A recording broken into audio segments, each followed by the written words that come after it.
menjadi ayah dari 500 anak. Bagaimana rasanya? Ya, pria ini bernama David. Meski terlihat kumuh, tapi ia ayah dari 533 anak. 20 tahun lalu, David muda dan gagah.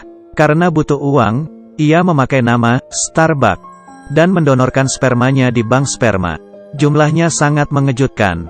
Dari tahun 1988 sampai 1990. Starbuck menyumbangkan total 693 sperma selama 23 bulan. David mendapat kompensasi sebesar 24.000 USD. Karena kualitas spermanya bagus, bank sperma telah membantunya melahirkan 533 anak. Anak-anaknya kini sudah dewasa. Mereka ingin tahu siapa ayahnya dan menuntut di pengadilan. Mereka ingin tahu Starbuck yang sebenarnya. David tidak mengira, cuma dia orang yang memiliki 500 anak di dunia ini. Pengacara David memberinya setumpuk berkas berisikan informasi anak-anaknya. David menolak. Ini merupakan aib baginya. Siapa yang sanggup menerimanya? Tapi, David bukan manusia biasa. Setelah ia bangun, ia memungut lagi berkasnya. Ia penasaran, lalu mengambil secara acak. Ia sangat kaget, karena anaknya adalah atlet nasional. Saat bertanding, anaknya menggiring bola dan mencetak gol. David sangat bangga. Ia meneriakkan nama anaknya, lalu menggiring penonton berteriak. David tak mengira, ia bisa mencetak atlet nasional. Rasanya seperti lahir baru. Karena berhasil menggapai mimpinya, ia menutup mata dan mengundi berkas anaknya. David pergi ke bar untuk melihat anaknya. Tapi, anaknya kini adalah pelayan. Tapi, ia tampan dan punya mimpi. Hari itu, ia disuruh lembur. Padahal, ia mau berangkat casting.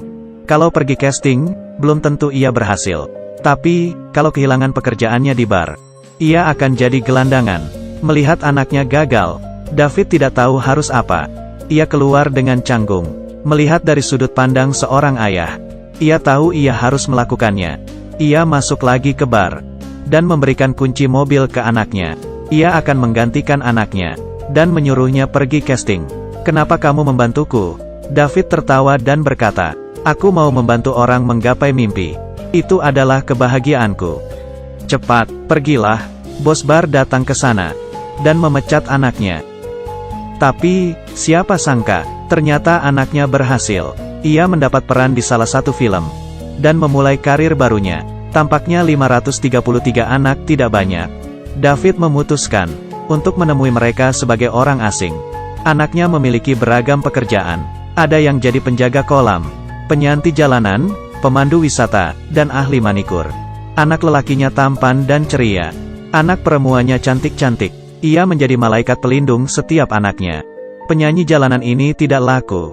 Tidak ada yang memberinya uang. Model ini berpakaian sangat seksi. Ia memarahi lelaki yang menggodanya. Tamu pemandu wisata ini pergi. Hanya David yang bertahan. Ia juga punya anak tukang mabuk. Ia berdiri di sebelah anaknya dan mengantarnya pulang naik taksi.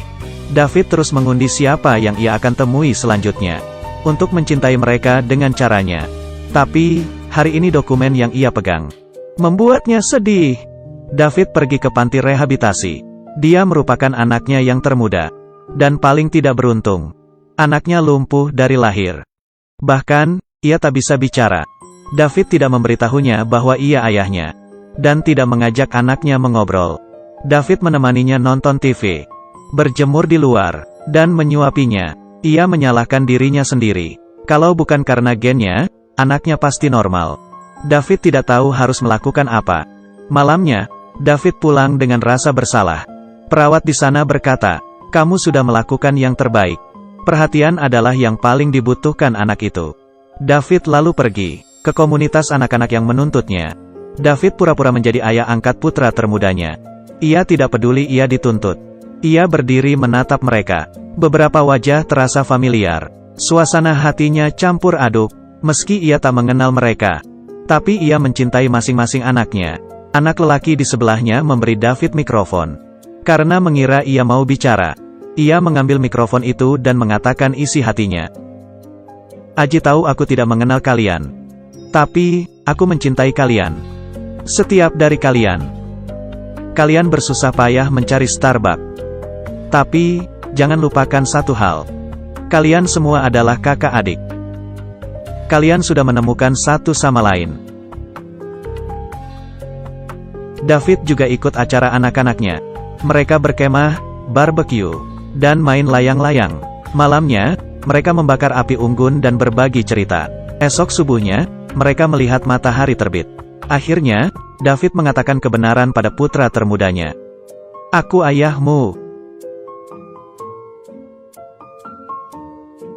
David menemui pengacaranya. Ia mau membuka identitasnya. Tapi, pengacara memberinya sebuah koran. Kasus Starbucks menjadi buah bibir masyarakat. Pihak bank sperma tetap merahasiakannya. Selama David tidak membuka identitasnya, dan balik menuntut bank sperma, maka ia akan mendapat $200.000 kompensasi kerugian psikis. David tidak setuju. Ini sama saja dengan menjual anaknya. Tapi, di dunia ini ada 5 miliar manusia yang mencari identitas Starbucks. Ditambah dengan komentar buruk. Bahkan, istri David menganggap Starbucks adalah pria mesum. Bila David mengungkap identitasnya, maka dampaknya akan fatal. Malamnya, ia makan bersama dengan keluarga. Ayah David sangat gembira menyambut mereka. Ia bercerita tentang aib David di masa lalu.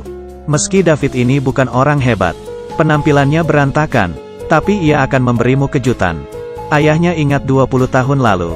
Sebelum istrinya meninggal, David membelikan mereka tiket pesawat ke Venesia. Bulan madu selama sebulan di Venesia merupakan impian orang tuanya. David juga ikut bersama mereka, dan menemani ibunya jalan-jalan sebelum ia meninggal. Kenangan itu sangat indah. Semua biaya perjalanan di Venesia ditanggung oleh David. Sesuatu yang dilakukan David akan membuatmu terkejut. Istrinya bertanya, "Kamu dapat uang sebanyak itu dari mana?" David hanya tertawa. "Itu rahasia. Sampai di sini kamu mungkin tahu alasan kenapa David menjadi Starbucks dan bola-balik ke rumah sakit. Selain kasus 500 anaknya, David masih punya satu rahasia lagi, yaitu hutangnya menumpuk. Rentenir sudah 5 kali menagih hutang ke rumahnya. David sudah terbiasa disiksa. Lalu, rentenir mencari ayah David dan menyiksanya juga supaya hutangnya dibayar. Keluarga David tahu. David mau tak mau mencari pengacara. Ia tidak akan membuka identitas dan menuntut balik bank sperma. Lagi pula ia butuh uang. Di persidangan, pengacara mengatakan alasan kenapa David harus menang. Tapi, saat melihat anaknya di TV, hati David tergugah. "Kami sangat kecewa. Tapi, kami percaya. Ayah melihat kami sekarang. Keputusan berada di tangannya. Kami melihat banyak media yang memakinya. Kami berharap ia tahu. Kami tidak menganggapnya jahat. Kami rasa dia telah memberikan hidup dan kebahagiaan kepada orang yang membutuhkan. Terima kasih." Kalau David membuka identitasnya, kompensasi $200.000 harus dikembalikan lagi. David yang ragu-ragu pulang ke rumah, lalu melihat ayahnya di sana. David frustrasi dan mengatakan ialah Starbucks. Siapa sangka ayahnya tidak marah dan malah tertawa. Dalam sekejap ia punya 500 cucu. Itu adalah kejutan terbaik baginya. David bertanya cara menyelesaikan masalah ini. Ayahnya mulai bercerita tentang kisahnya sewaktu muda. "Dulu, waktu aku pergi merantau, ayah dan kakekku memberikan semua tabungannya sebesar $10. Saat itu aku bersumpah harus mengembalikannya 1000 kali lipat. Tapi, sampai ayahku meninggal, aku dan ibumu masih miskin. Sekarang aku sudah sukses. Tapi ayahku sudah meninggal. Tapi, kebahagiaan terbesarku adalah setiap hari berada di sisimu. Seperti ayahku membantuku, aku juga mau membantumu. Ambil $10 ini. Uang ini akan memberimu keberuntungan." David yang mengira akan diberi banyak uang agak kecewa. Tapi, ayahnya mengeluarkan sekantung uang lagi. "Tuh, banyak kan?" Ayahnya menyemangati David. David akhirnya membuka identitasnya. Ia mengirim email ke stasiun TV. Saat ia mengumumkan identitasnya, istrinya melahirkan. Ibu dan anaknya selamat. David terkejut bukan main. Anak-anaknya datang ke rumah sakit. Mereka membawa banyak hadiah untuk merayakan. David dipeluk ratusan orang. Tapi, yang paling bahagia adalah bayi David. Begitu lahir sudah punya 500 saudara. Oke, film selesai. Aku Kaki Minyak, sampai jumpa.